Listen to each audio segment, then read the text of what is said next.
majtama'a qaumun fi baitin min buyutillah yatluna kitaballah wa yatadarasunahu fima bainahum illa nazalat alaihimus sakinah wa ghasyiyatuhumur rahmah wa haffat bihimul malaikah wa dzakarahumullahu fiman indah.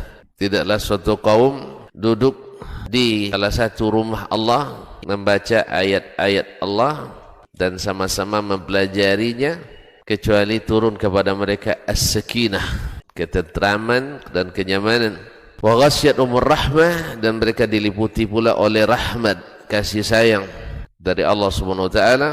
Wa haffat bihimul malaikah, dan mereka pun dikelilingi oleh para malaikat, karena malaikat suka majelis-majelis zikir dan ilmu.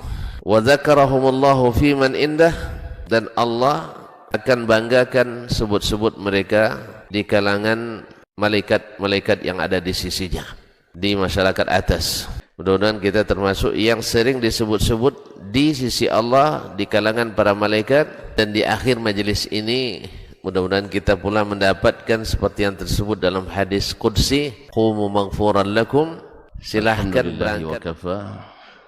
Wassalatu wassalamu ala abdil ladzi istafa wa ala alihi as-sadati syurafa wa ashabihi al-kiramin nubala wattabi'ina lahum bi ihsanin ila yaumil iqabi wal jazaa. Ashhadu an la ilaha illallah wahdahu la syarika lah jalla wa ala, wa ashhadu anna Muhammadan abduhu wa rasuluhu wa mustafa. Ya ayyuhalladzina amanu taqullaha haqqa taqwa wa raqibuhu fis sirri wan najwa fa innahu qad faza man ittaqa. Ya ayyuhalladzina amanu taqullaha haqqa tuqatih wa la tamutunna illa wa antum muslimun. Bapak dan ibu-ibu, saudara-saudara dan saudari serta adik-adik dan anak-anak yang saya muliakan, saya hormati, yang saya cintai,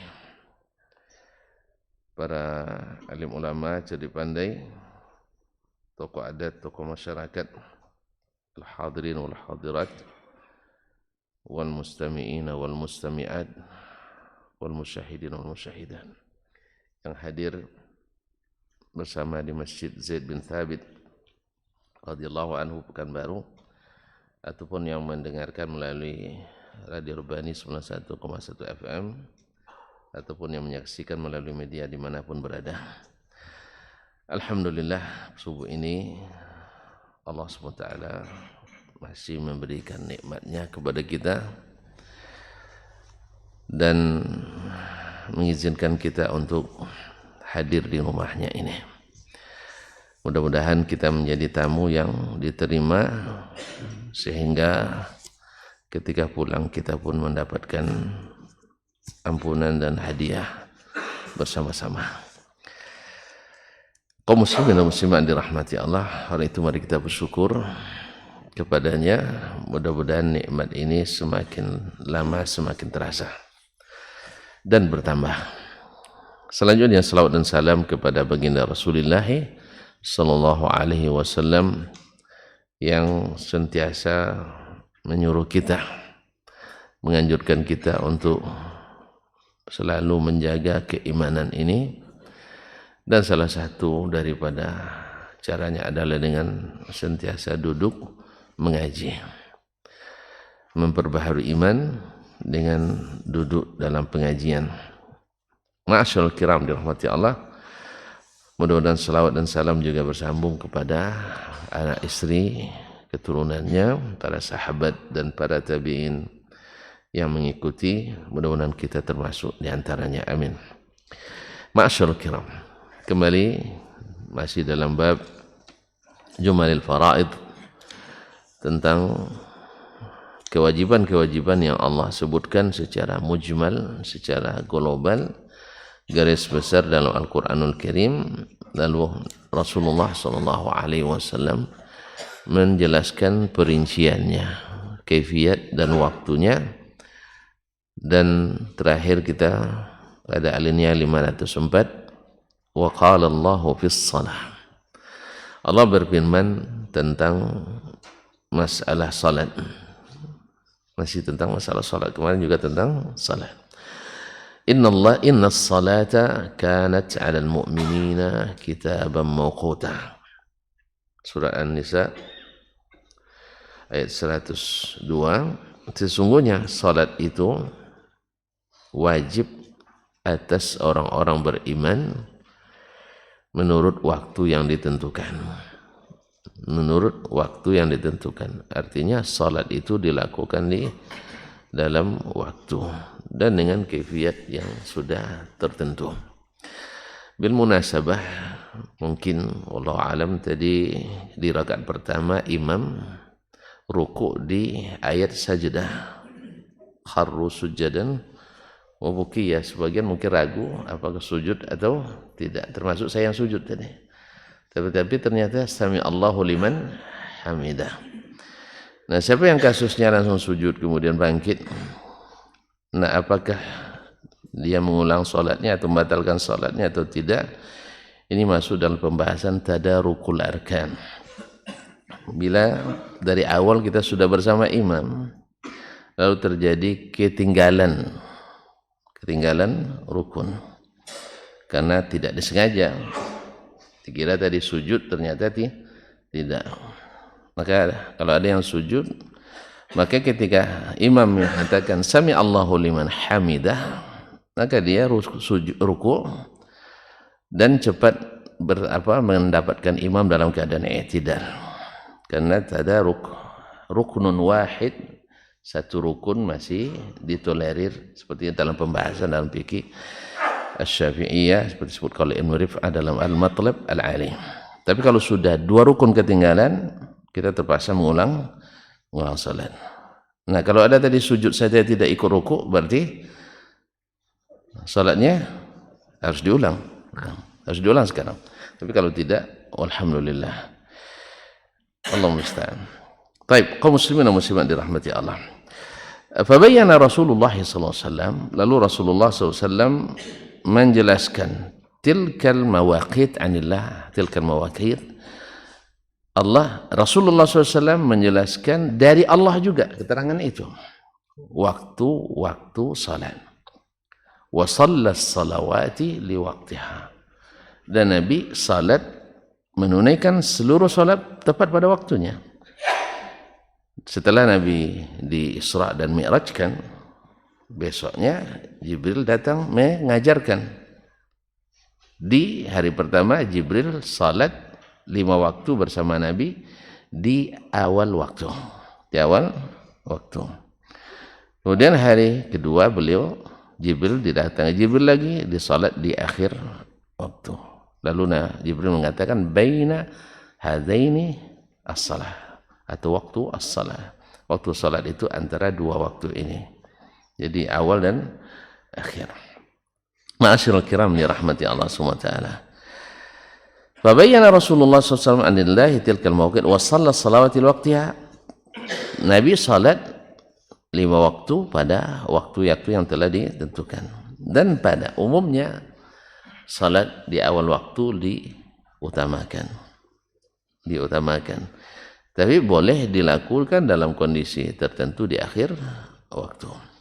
Ulama membagi waktu menjadi 3. Waktu al-mukhayyar, yaitu waktu yang boleh kita memilih, waktu muwassa, waktu yang masih lapang, wa al-mudayyiq, yaitu di akhir waktu. Dan pada umumnya as-salatu li awwal waqtiha afdal.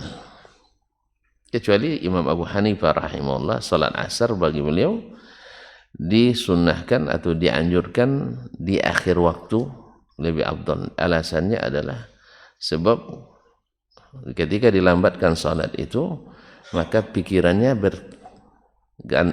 selalu mengingat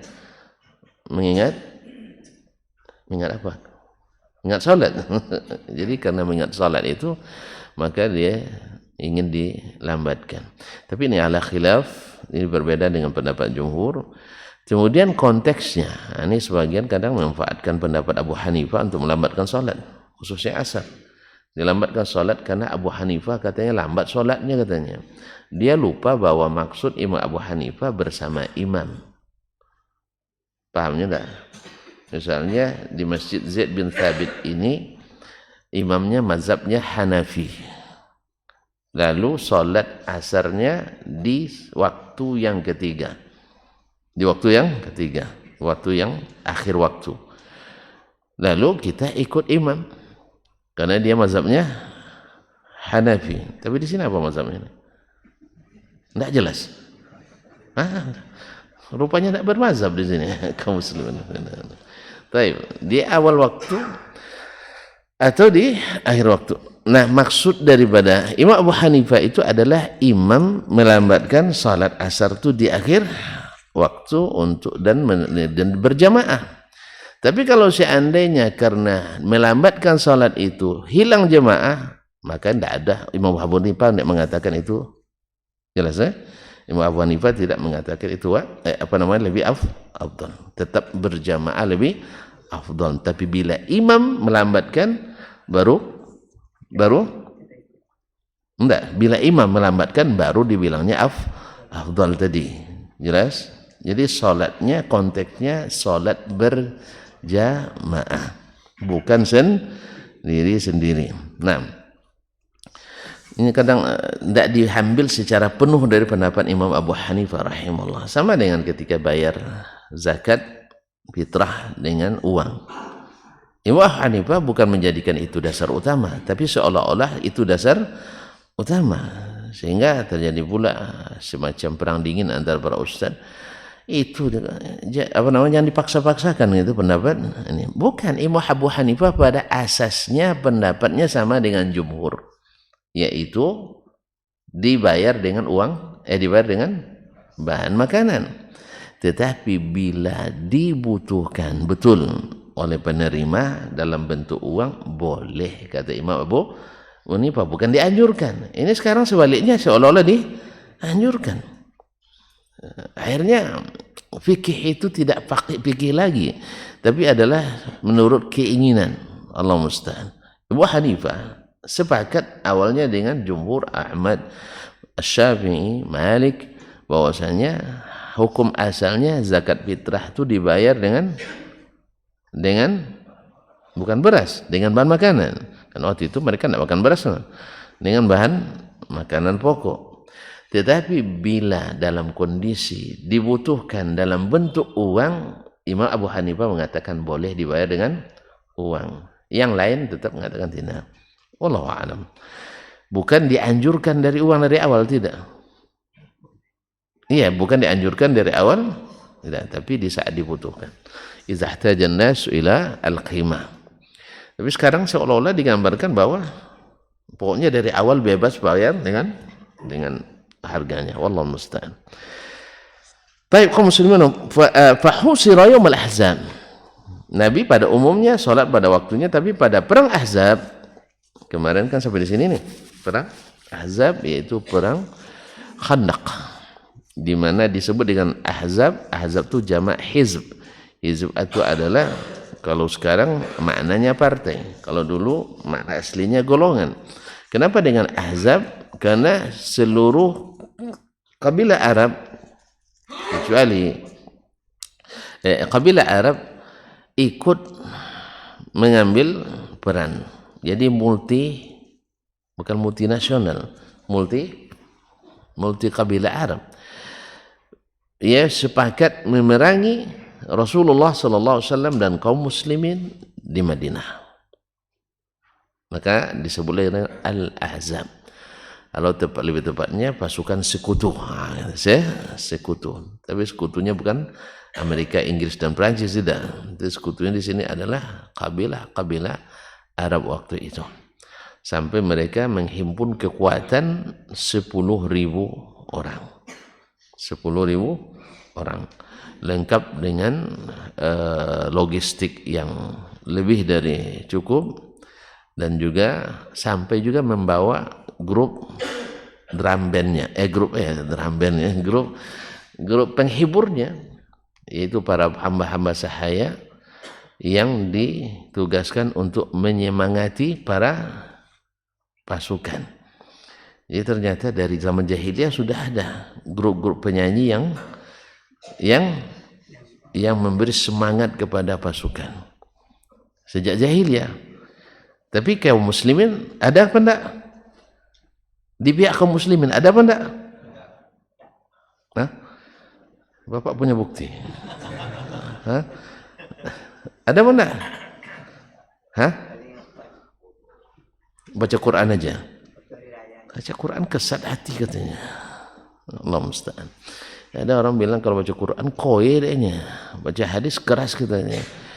Padahal Nabi SAW adalah arfaqun nas. Orang yang paling lembut. Ahlamun nas. Orang yang paling santun.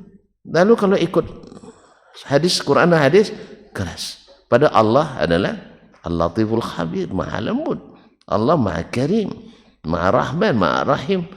Lalu kalau baca Quran keras hati katanya.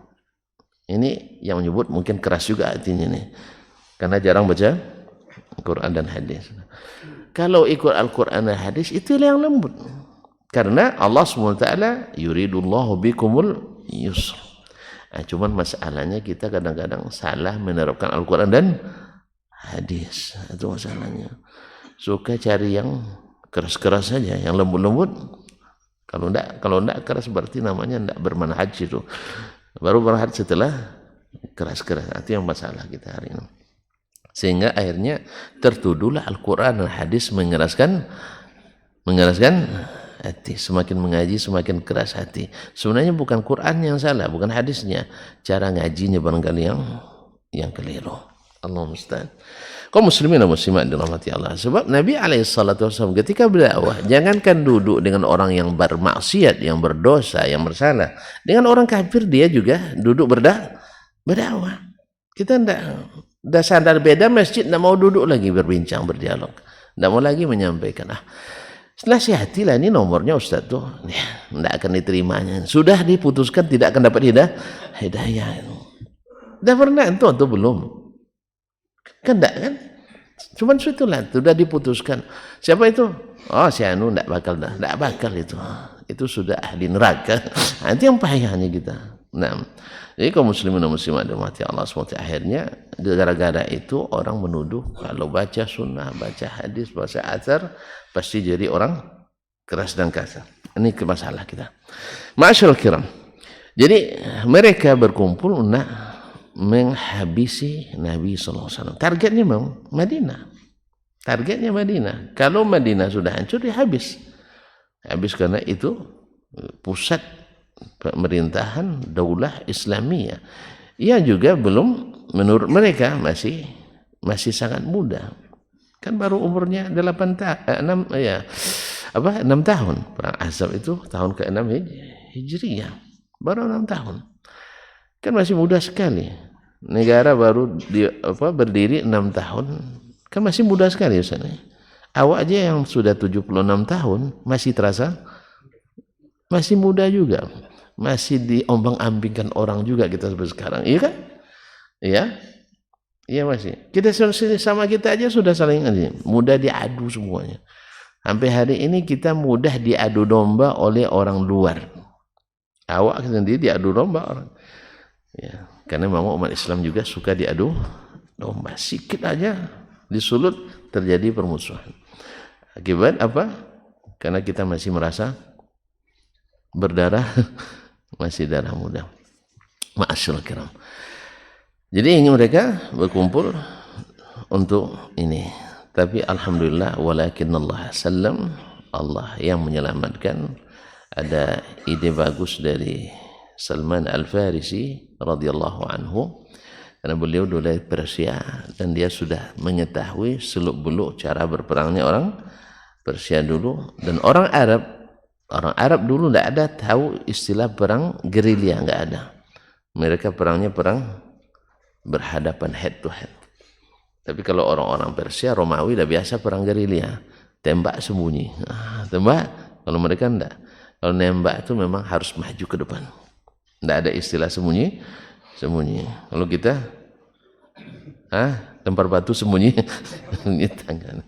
Nah, kalau mereka Arab enggak. Bahkan sebelum perang ada perang tandingnya.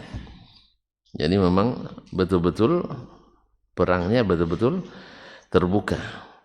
Nah, ketika Salman mengusulkan, karena berkekuatan sangat-sangat tidak berimbang, 10.000 dengan perlengkapan penuh, tadi saya katakan, sampai grup drum bandnya pun lengkap, grup pemusiknya, grup penyanyinya, biduanita, dan biduanita masa itu, dari masa jahiliyah lagi, yang menjadi biduanita itu tidak boleh orang merdeka, selalu hamba sahaya. Jadi dulu profesi itu bukan profesi orang merdeka. Dulu, sekarang saya tidak tahu. Ya, kalau dulu itu profesi orang-orang hamba sahaya. Bahkan dalam masalah pembahasan fikih, bila seorang hamba sahaya yang sudah dibeli ternyata ahli menyanyi, boleh dikembalikan karena ini dianggap aib. Dianggap aib di kalangan kaum muslimin tentunya. Di kalangan kaum muslimin. Bila Pak Edi misalnya beli seorang budak perempuan, ya, dan masya Allah cantik pula, nah, dan pokoknya rajin, cuman ternyata sambil masak dia menyanyi, nyanyi lagu cinta pula, lagu cinta. Akhirnya terasa mudah lagi hati kita buatnya kan.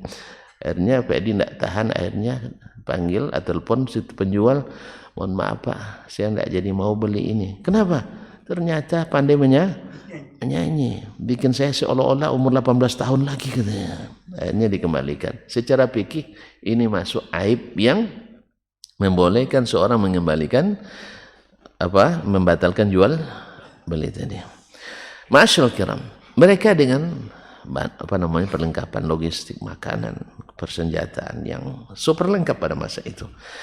Di sebelah Nabi SAW dalam kondisi yang sangat sederhana, bahkan di bawah sederhana, 1.600 orang, makanan yang serba kurang, sampai Nabi SAW mengikat perutnya dengan batu. Demikian juga sahabat dekatnya Abu Bakar.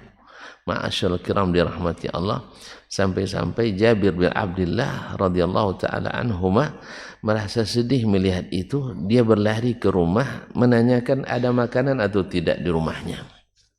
Subhanallah. Lalu istrinya bilang ada seekor anak kambing jarum, kemudian ada satu sa' itu semacam satu gantang sawiq, yaitu tepung. Akhirnya dia bilang kita berikan makanan, cukuplah untuk 5 atau 6 orang. Seekor kambing 5 atau 6 orang. Kalau kita 5 atau 6 RT. Itu aja bedanya. Habis itu kita nak merengkang pula, lebih hebat, lebih pintar dari awak makan goreng ubi, pucuk ubi. Lebih cerdas pula daripada mereka. Allah musta'an. Kadang lucu-lucu. Ada sebagian orang kadang-kadang tidak sadar diuntung, tidak sadar diuntung. Kadang bicara tinggi, kemampuan rendah. Saleo godang, kemampuan tenaga kurang. Allah musta'an. Akhirnya pandai mencemooh, merendahkan dan sebagainya. Ala kulihan. Jadi satu ekor kambing, satu sa' tempat mud, tepung, lalu dibuat makanan. Cukup untuk 5 atau 6 orang. Begitulah biasanya. Akhirnya Jabir setelah masak datang ke Nabi SAW dan berbisik ketika Nabi, ya Rasulullah, ada sedikit makanan. Ya, ada sedikit makanan khusus untukmu dan para sahabat dekatmu. Dia sambil menangis, disampaikan itu. Rasulullah SAW menengok dia berbisik, kan tahu dia ini takut diketahui orang ramai. Pasukan sedang lapar semua. Akhirnya Nabi mengumumkan, makan siang atau makan malam kalian hari ini di rumah Jabir. Kira-kira Pak Edi gimana? Ya, misalnya Pak Edi bisik setelah kajian nih, Ustaz, kita sarapan dengan saya, bawalah 3-4 orang. Lalu saya umumkan, Assalamualaikum warahmatullahi. Sarapan kita pagi ini ditanggung oleh Pak. Gimana kira-kira? Sibuk nelpon sana sini, bisa minjam dulu. Jadi begitulah kaum muslimin dan muslimat dirahmati Allah. Akhirnya Jabir berlari ke rumah karena Nabi mengumumkan ke 1.600 orang. Gimana caranya? Akhirnya dia berlari, Nabi ajak orang semua ke sini. Tapi istrinya bilang, abang ngomongnya seperti apa? Abang dah bilang cukup untuk 5 atau 6 orang. Tapi Nabi umumkan. Kalau Nabi umumkan itu tanggung jawab beliau. Bukan tanggung jawab kita. Subhanallah. Akhirnya mereka karena rumah kecil masuk 10 orang. Nabi belum makan. Dikasih makan dulu pasukannya, Nabi yang sendokkan karena barakah. Kalau awak yang sendokkan enggak kan? Kalau kita sendok ambil untuk kita dulu ya enggak? Kalau Nabi dah disendokkan masing-masing, dah makan 10. Berapa lama nunggunya itu? 10 orang, enggak habis-habis itu makanan. Wah, subhanallah, mukjizat, barakah. Enggak habis-habis sampai seluruhnya makan. Setelah seluruh pasukan makan, baru Nabi, Abu Bakar, Umar dan yang petinggi-petinggi makan. Ini yang susah. Karena tidak ada mukjizat kan. Kalau kita kan petinggi dulu makan, yang lain habis makan mangkar mengantar yang kenyang-kenyang itu dulu. Takapan makannya. Saya pernah menyaksikan juga di sebuah tempat di rumah makan. Iya. Anak buahnya sudah lama datang, nunggu makanan tapi tidak makan. Lepas itu datang petinggi-petinggi, mereka makan, jaga para petinggi. Selesai makan, mereka harus juga mengikuti. Lalu saya bilang, kenapa tidak dibuatkan sama aja makan sekalian? Itu yang saya tak ngerti. Kalau kita petinggi, ya orang itu justru tenaganya lebih banyak dibutuhkan dari kita. Kita semuanya dilayani. Mereka semuanya melayani. Ya, ada acara mereka yang dulu sampai ke lapangan. Selesai acara mereka yang paling terakhir pulang. Harusnya kasih mereka makan, biar mereka bertenaga dan sehat. Lepas itu nyaman kita. Kalau tidak boleh sama-sama makan, suruh mereka dulu makan. Ya kan mereka sudah sampai kita mau makan dulu lebih duluan. Kasih aja, kalian dulu makan ya. Nanti selesai kalian makan, tolong jaga kami makan. Bolehlah begitu. Ini enggak. Selesai makan juga enggak ada kesempatan makan bagi mereka. Ini perlu kejelian para pimpinan. Begitu ya. Jadi harus kejelian. Anda juga sering juga menyaksikan ajudan kadang-kadang harus nginap di tempat yang jauh. Alasannya ya menurut SBU, Standarisasi Biaya Umum dari Kementerian Keuangan, antara anggaplah misalnya wali kota dengan ajudannya jauh beda kelas kan. Wali kota kelas hotelnya mungkin 2.500.000 ke atas semalam, ini 150 semalam. Itu kan jauh bedanya. Kemudian mereka tempatnya jauh sekali. Kemudian pulangnya lambat. Besok harus siap sebelum subuh dah datang lagi ke lokasi. Nah juga ini harus ada kebijakan. Ya kalau memang waktunya dibutuhkan, tenaganya dibutuhkan, harus juga harus dekat-dekat. Ya, kalau tidak ada anggaran, Pak Wali Kota keluarkan anggaran pribadinya, kan uang sakunya juga lebih besar kok. Ya, itu usulan, bukan perintah. Mana saya bisa merintah, Pak, itu usulannya. Supaya pejabat-pejabat itu akhirnya orang-orang yang bekerja dengannya habis itu enggak sakit, tetap sehat. Ini kan banyak yang sakit gara-gara makan kurang, tidur kurang, kerja banyak maksimal. Tapi itu usulan saya. Mungkin kalau bisa semua aturan kan dibuat orang, usulkan, buat aturan. Nah, Allah musta'an. Baik. Setelah itu selesai semuanya makan, baru Nabi SAW dengan para petinggi itu makan. Allah musta'an. Nah, pada perang Ahzab itu Nabi SAW dikepung dari seluruh penjuru. Walaupun sudah ada khandak, parit yang tidak bisa diseberangi karena para pemanah kaum muslimin berjaga-jaga di situ. Tetapi tetap dalam kondisi ketakutan kaum muslimin. Ya karena parit yang ukurannya tidak bisa dilompat oleh ini. Tetapi kalau tidak dijaga, tentu mereka nyebrang kan? Tentu mereka nyebrang. Subhanallah. Tapi subhanallah, pada waktu itu Allah Subhanahu wa taala menggambarkan wa balagatil qulubul hanajir wa tadhunnuna billahi adh-dhununa, sampai orang-orang mukmin sendiri merasa khawatir ini akhir dari sejarah kita, sampai hati sudah naik ke kerongkongan saking ketakutannya. Tapi subhanallah, Allah menyelamatkan. Nah, saat itu fahusira yaumal ahzabi falam yaqdir ala salati fi waqtiha. Nabi karena dikepung pada perang Ahzab itu sehingga tidak memungkinkan beliau salat pada waktunya karena disibukkan. Fa akharaha lil uzur.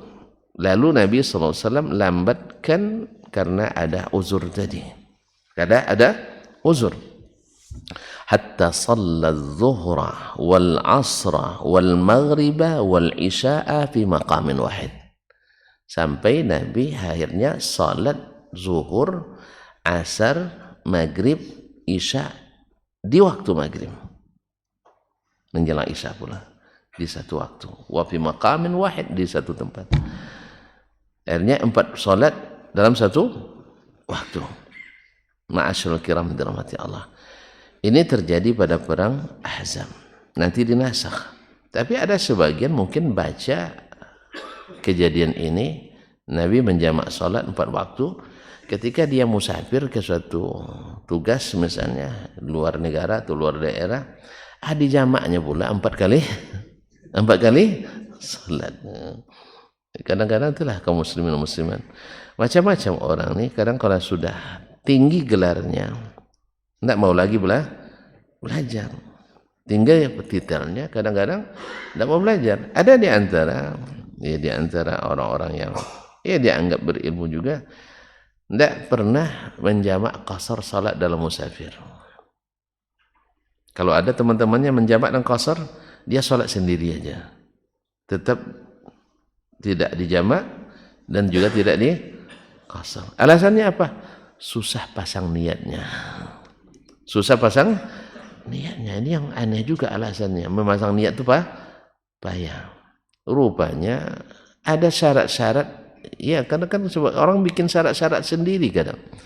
Padahal niat itu cukup dalam hati. Tidak ada aturannya mesti antara al dengan bar misalnya. Yang penting ketika antum melaksanakan terniat. Macam sholat subuh tadi. Niatnya apa? Sholat subuh dan lillahi ta'ala. Mengikut imam. Artinya antum bapak duduk atau enfon berdiri di belakang, tentu maknanya karena bapak siap jadi imam, makmum.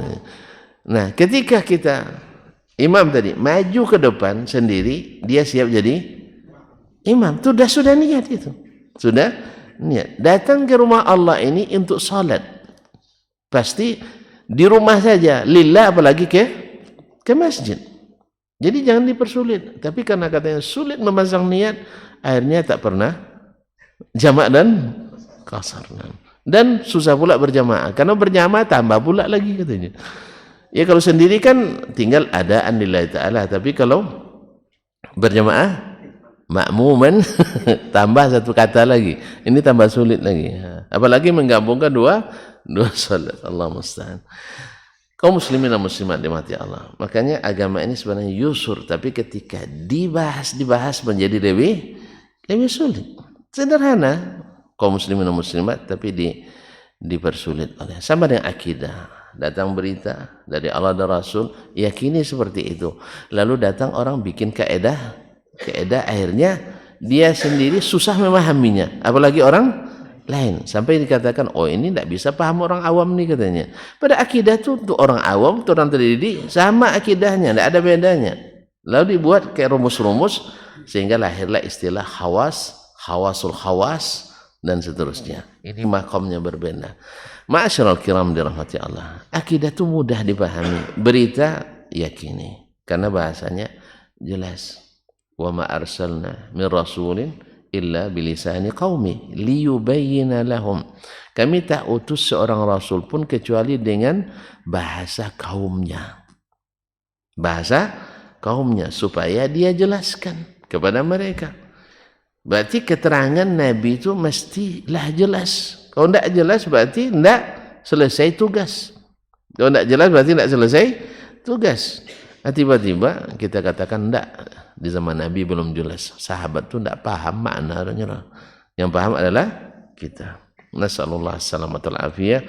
Ini akibat daripada mempersulit agama ini. Baik kaum muslimin. Lalu Nabi SAW salat 4 waktu di 1 waktu. Lalu Imam Asy-Syafi'i rahimahullah menyebutkan dalilnya atau sanadnya tentang kejadian ini. Qala akhbarana Muhammad ibn Ismail.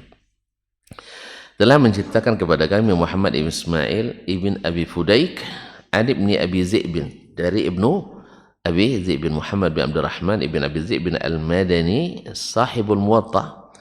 Dia menulis juga kitab Al-Muwatta seperti Imam Malik rahimahullah ta'ala, dan dia lebih duluan atau lebih senior dari Imam Malik.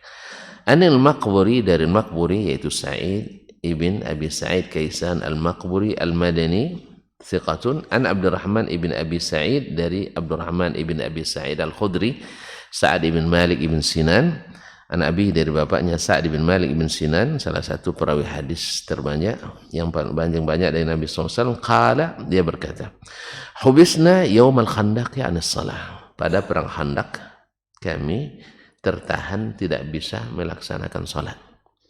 Baik. Hatta kana ba'dal maghrib, sampai waktu setelah maghrib. Luar biasa itu kaum muslimin dan muslimat dirahmati Allah. Bihuwiyyim minal lail, atau bihawiyyim minal lail, yaitu sampai cukup panjang malam. Nah, hatta kufina, sampai akhirnya kami ditolong Allah Subhanahu wa taala. Wa dzalika qaulullah, dan itu adalah firman Allah Subhanahu wa taala, wa kafallahu al-mu'minina al-qital. Allah mewakili orang-orang beriman dalam perang itu. Artinya Allah datangkan, Allah kirimkan angin kencang yang menerbangkan kemah-kemah mereka, periuk-periuk mereka, sampai mereka lari ketakutan. Mungkin dikiranya ada senjata apa dari Nabi alaihi. Mereka ketakutan. Ya, angin yang begitu kencang yang menerbangkan seluruh peralatan mereka, menerbangkan kemah-kemah mereka, dan yang mereka lari tunggang-langgang. Wa kafallahu al-mu'minina al-qital. Allah akhirnya mencukupkan orang beriman dalam peperangan ini. Tidak perlu orang beriman yang melawan. Ada senjata, ada tentara Allah. Tentara Allah itu banyak. Ini tentara Allah itu banyak. Nah, tidak ada yang mengetahui wala ya'lam junuda rabbika illahu, tidak ada yang mengetahui tentara-tentara Allah itu kecuali Allah sendiri. Karena dia utus malaikat, karena dia utus angin, dia utus air, dia utus macam-macam makhluknya sebagai tentara yang akan mengalahkan, sehingga mereka kaum kafirin lari tunggang-langgang. Wa kana Allahu qawiyyan aziza, Allah itu maha kuat dan maha perkasa. Fada'a Rasulullah sallallahu alaihi wasallam, lalu Rasulullah sallallahu alaihi wasallam memanggil Bilalan.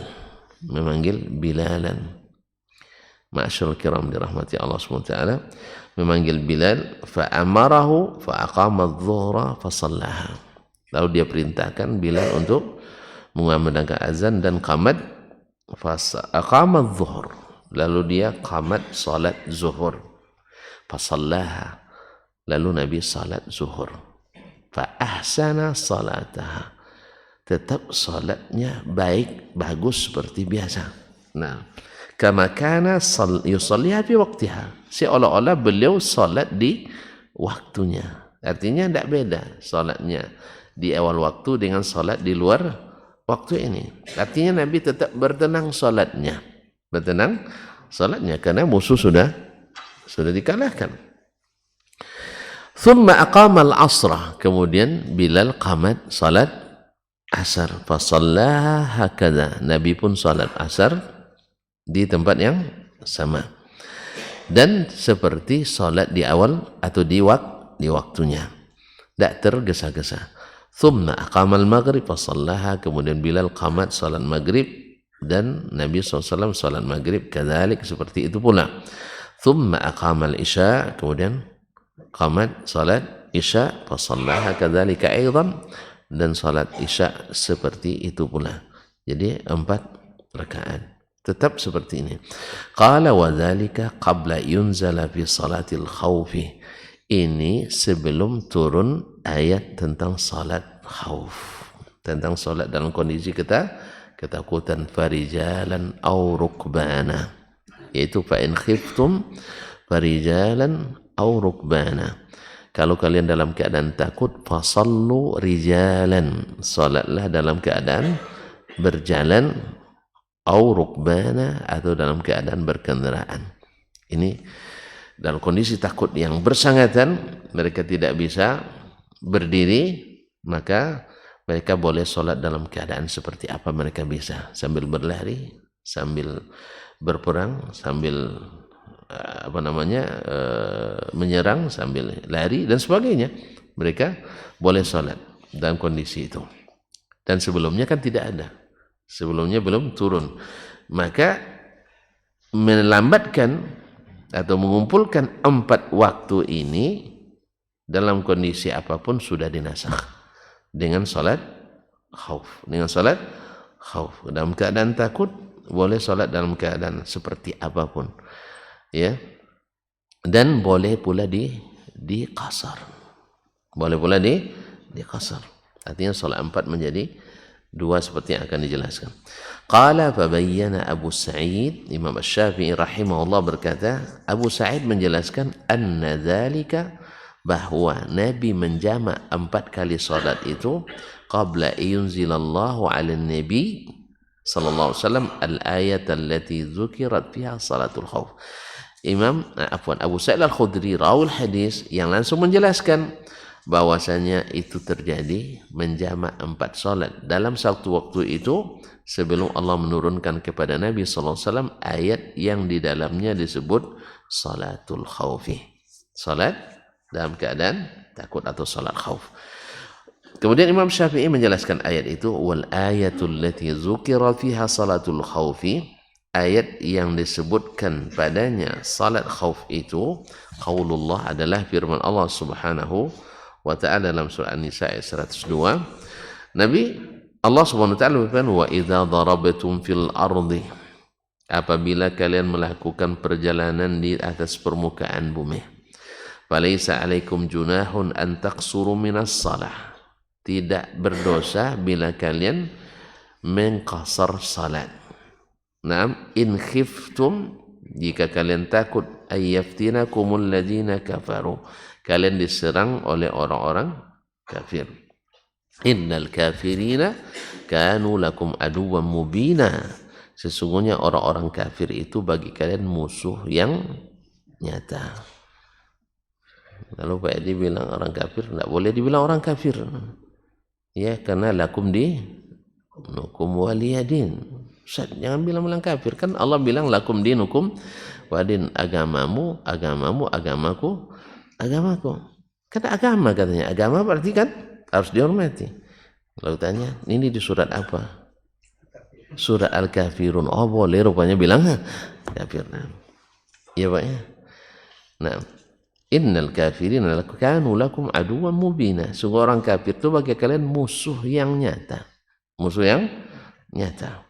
Itu sudah jelas. Nah, cuman kan antum harus tahu, musuh ada masa damainya kan? Akan ada masa damainya. Hah? Musuh ada enggak masa damainya? Ada? Enggak ya?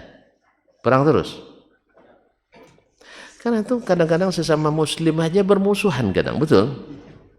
Betul enggak? Coba lihat, buka aja medsos, perang medsos. Iya kan? Saling menjatuhkan dan sebagainya. Tapi pas ketemu di meja makan, perang juga? Enggak. Di meja perundingan perang juga? Enggak. Damai. Kadang di dunia nyata enggak ada perangnya, tapi di dunia maya ada perangnya. Jadi maksud musuh, baik musuh dalam arti musuh akidah, musuh iman, tidak selamanya harus, bukan tidak nyata, bukan selamanya tidak harus berperang. Jadi harus bedakan musuh itu, musuh kan terbagi banyak. Jelas ya? Ada yang sedang perang, ada yang perang dagang, ada yang perang perang pikiran dan sebagainya. Ya semuanya. Tapi yang jelas bahwa orang kafir harus diketahui musuh orang beriman. Orang beriman musuh orang kafir. Mana mungkin disatukan antara iman dan tidak mungkin. Karena itu minyak dengan air, tidak mungkin disatukan. Ya, oleh sebab itu, maka Allah ingin jelaskan pada kita, kafir itu musuh kalian yang nyata. Tapi apakah musuh boleh langsung diserang? Ya tidak. Kita ada aturan, bukan main-main. Ya, dalam Islam itu aturannya lebih ketat dari manapun. Ya, dari manapun. Dalam Islam orang kafir dibagi. Dalam Islam orang kafir dibagi 4. Pertama, ini udah lupa lagi kaji, harus diulang lagi nampaknya. Pertama, kafirun zimmi, yaitu orang kafir yang hidup di negeri Islam. Disebut ahluz zimmah, orang yang mendapatkan jaminan. Makanya dalam Islam menyerang orang kafir zimmi tidak masuk surga, masuk neraka tantangannya.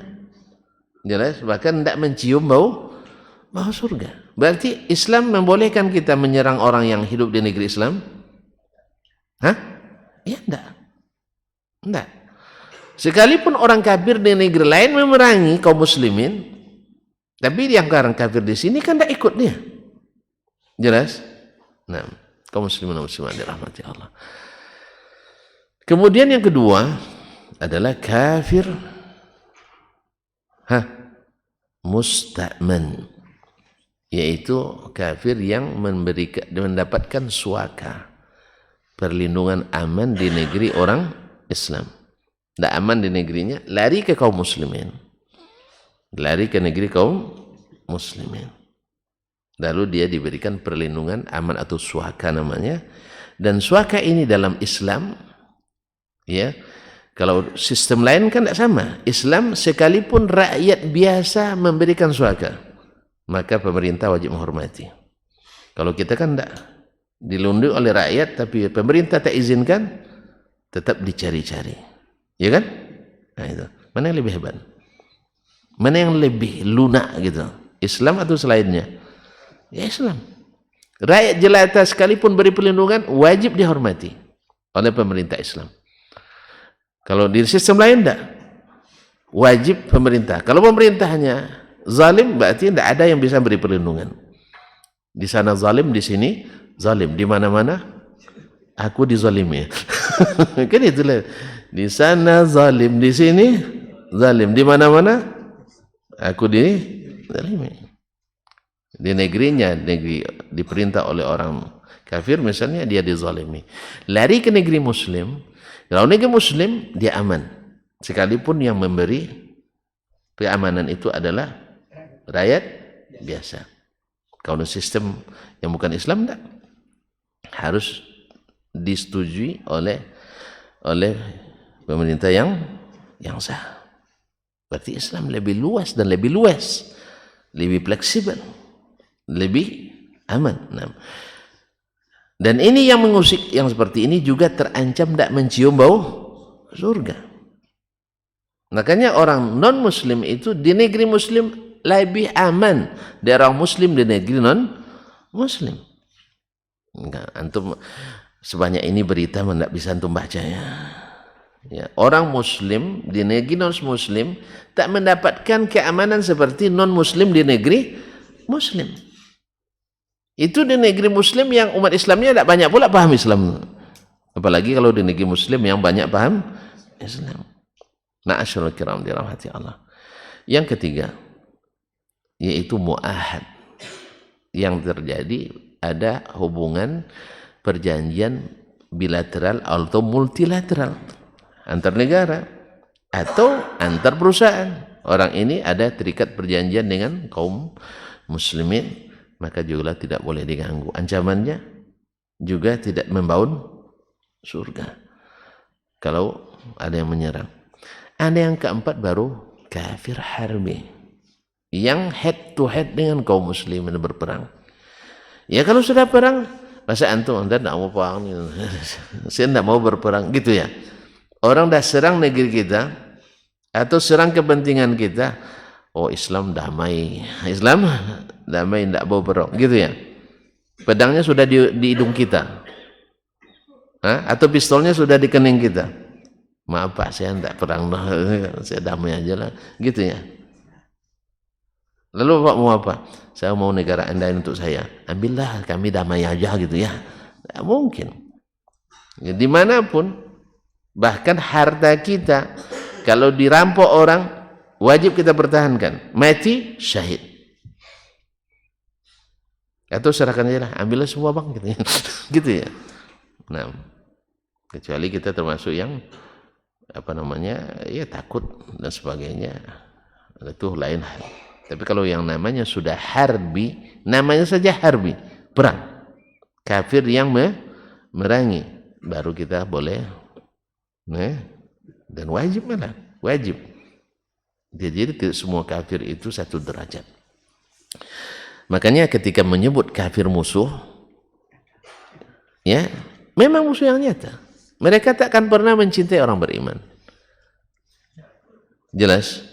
Kalaupun mencintai harus dibatalkan cintanya. Ya, kalau ada anak orang kafir mencintai gadis muslimah, wajib dibatalkan cintanya itu. Makanya tuan-tuan, hati-hati anak gadis kita pergi kemana-mana. Harus, kalau anak perempuan makanya tidak boleh musafir ya.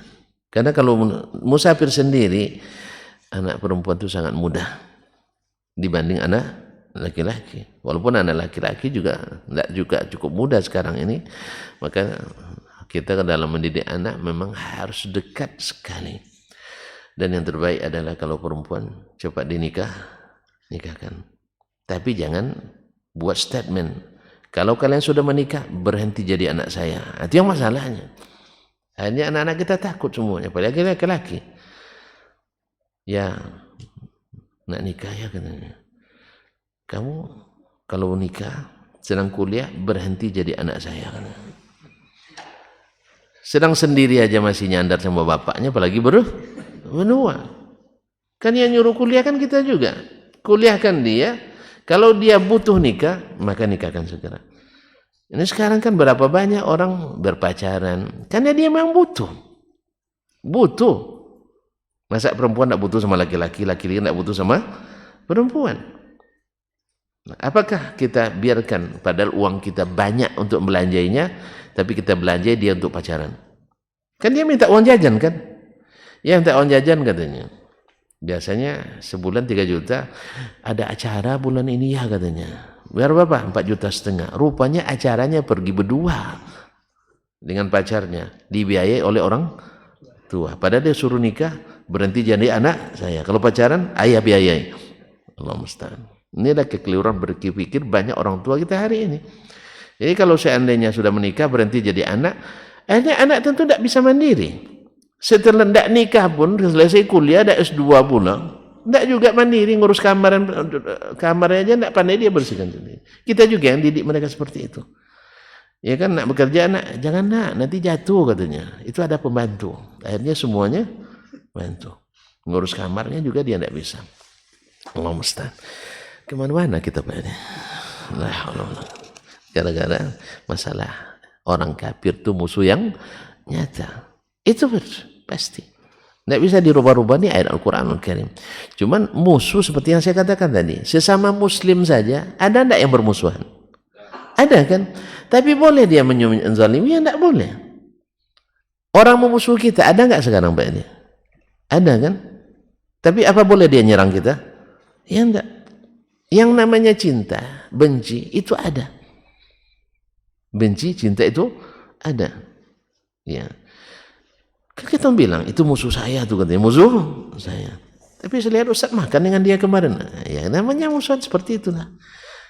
Salahuddin Al-Ayyubi rahimahullah, dia panglima perang kaum muslimin dalam perang salib dulu. Ketika lawan beratnya Lion Head sakit keras, dia ngobati, dia menyamar jadi tabib. Dan dia memang tabib memang. Dia datang ke kamar orang itu sebagai tabib, dia obati dengan serius. Karena ini hamba Allah yang perlu yang perlu bantuan hamba Allah yang lain. Dan kita disuruh untuk itu. Orang kafir sakit, jangan kasih racun. Dosa, Pak. Jelas?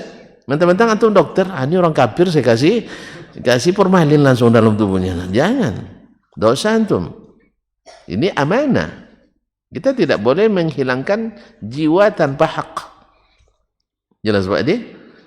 Nampak orang kafir butuhkan bantuan, kasih. Berpahala kita. Jelas? Tapi kalau dia minta pistol untuk nembak kita, jangan dikasih.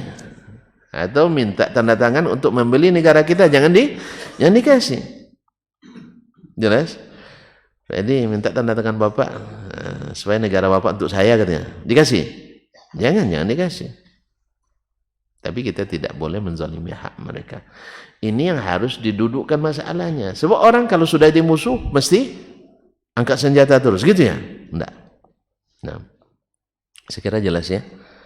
Saya kira sudah jelas ya. Nah, kalau jelas berhenti kita. Hah? Ya cukup begini dulu. Nah, kaum muslimin dan muslimat dirahmati Allah. Enggak, kita selesaikan ayat dulu. Wa qala wa idza kunta fihim fa aqamta lahumus shalah. Apabila kamu bersama mereka, hai Muhammad sallallahu alaihi wasallam, lalu kamu dirikan salat bersama mereka, fartaqum ta'ifatum minhum ma'aka. Hendaklah sebagian mereka bersamamu. Salat bersama, trip pertama. Wali'akhuzu aslihatahum, sambil mengangkat senjata mereka. Ini perang, tentu bawa senjata. Nah, fa idza sajadu, setelah mereka selesai sujud, falyakunu mi waraikum. Mereka mundur ke belakang, wal ta'ti ta'ifatun ukhra, masuk yang lain. Yang tadi belum salat. Thumma lam yusallu, yang belum salat, fal yusallu ma'aka. Mereka salat bersamamu. Perinciannya ada dalam hadis Nabi setelah ini. Akhbarana Malik, telah menceritakan kepada kami Malik itu bin Anas, an Yazid ibn Ruman, dari Yazid ibn Ruman, an Salih ibn Khawwat ibn Zubair, amman shalla ma'a Rasulillah, dari orang yang pernah salat bersama Rasulullah SAW, salat al-khawfi, salat khawf, yawma zatir riqa, pada perang Zatir Riqa. Zatir Riqa itu adalah tempelan-tempelan. Itu robekan-robekan kain yang dibalutkan. Karena pada waktu itu saking jauh perjalanan, sahabat banyak yang mengelupas kukunya. Sehingga dibalut dengan robekan-robekan kain. Sehingga saking banyaknya yang seperti itu, sehingga disebut dengan Zatir Riqa. Banyak balutan dan tempelan. Anna ta'ifatan saffat, segolongan bersat. Wa ta'ifatun wujahal adu, satu lagi berhadapan dengan musuh. Ini ketika musuh tidak di arah kiblat. Ketika musuh tidak di arah kiblat. Kalau musuh ada kiblat, ada lagi caranya. Fa shalla bil ladzina ma'u rak'ah. Lalu Nabi SAW salat bersama orang yang golongan rombongan pertama, satu rakaat. Thumma thabata qa'iman. Di rakaat kedua Nabi tetap berdiri. Wa atammu li anfusihim. Mereka menyelesaikan salat ke rakaat kedua. Nabi tidak ikut rakaat kedua. Thumma sarafu. Selesai mereka salam setelah salat 2 rakaat, 1 rakaat bersama Nabi, 1 rakaat mereka sendiri. Kemudian setelah salam mereka, thumma sarafu fasaffu wajhal adu, mereka lagi yang ganti posisi menghadap musuh. Wa ja'at ta'ifatul ukhra, datang pula rombongan yang belum salat tadi. Fa shalla bihim rak'atal lati baqiyat min salatihi. Lalu Nabi SAW salat bersama rombongan kedua 1 rakaat lagi. Jadi adil ya, saya dapat 1, ini dapat 1. Thumma thabata jalisan. Kemudian setelah selesai sujud kedua, Nabi menunggu mereka sambil duduk. Wa atammu li anfusihim. Kemudian mereka naik rakaat kedua masing-masing. Kemudian setelah mereka duduk bersama Nabi kembali di at-tasyahhud, thumma sallama bihim. Baru Nabi salam diikuti oleh yang lain. Jadi yang rombongan pertama takbiratul ihramnya sama, rombongan kedua salamnya sama. Di sana memulai, di sini usai. Nah, jadi kaum muslimin dan muslimat dirahmati Allah. Ini salah satu cara dari salat khauf. Nah, dalam kondisi seperti ini ayat munasabah. kondisi perang, maka orang kafir itu maka dia disebut musuh. Nah, karena kondisinya sedang perang sekarang, lebih patut disebut musuh. Baiklah kaum muslimin dan muslimat dirahmati Allah, kemudian beliau menyebutkan sanad selanjutnya tentang salat ini. Insyaallah kita sambung pada pertemuan pekan depan. Karena tadi sudah jelas katanya. Ya, nanti kita sambung dan perjelas pada pekan depan insyaallah. Ya, karena waktu yang sudah tidak terasa memang, dan suasana senangnya tidak terasa waktu habisnya. Memang tontonannya betul-betul menyenangkan. Wallahu musta'an. Mudah-mudahan kita bertemu kembali dalam keadaan yang lebih menyenangkan hati. Wallahu ta'ala a'lam. Wassallallahu ala nabiyyina Muhammadin wasallam wa subhanakallahumma bihamdik asyhadu an la ilaha illa anta astaghfiruka wa atubu ilaik. Wassalamualaikum warahmatullahi wabarakatuh. Majtama'a qaumun fi baitin min buyutillah yatluna kitaballah wa yatadarasunahu fima bainahum illa nazalat alaihimus sakinah wa ghasyiyatuhumur rahmah wa haffat bihimul malaikah wa dzakarahumullahu fiman indah. Tidaklah suatu kaum duduk di salah satu rumah Allah membaca ayat-ayat Allah dan sama-sama mempelajarinya kecuali turun kepada mereka as-sakinah, ketentraman dan kenyamanan. Wa ghasyiyatuhumur rahmah, dan mereka diliputi pula oleh rahmat, kasih sayang dari Allah Subhanahu wa taala. Wa haffat bihimul malaikah, dan mereka pun dikelilingi oleh para malaikat. Karena malaikat suka majlis-majlis zikir dan ilmu.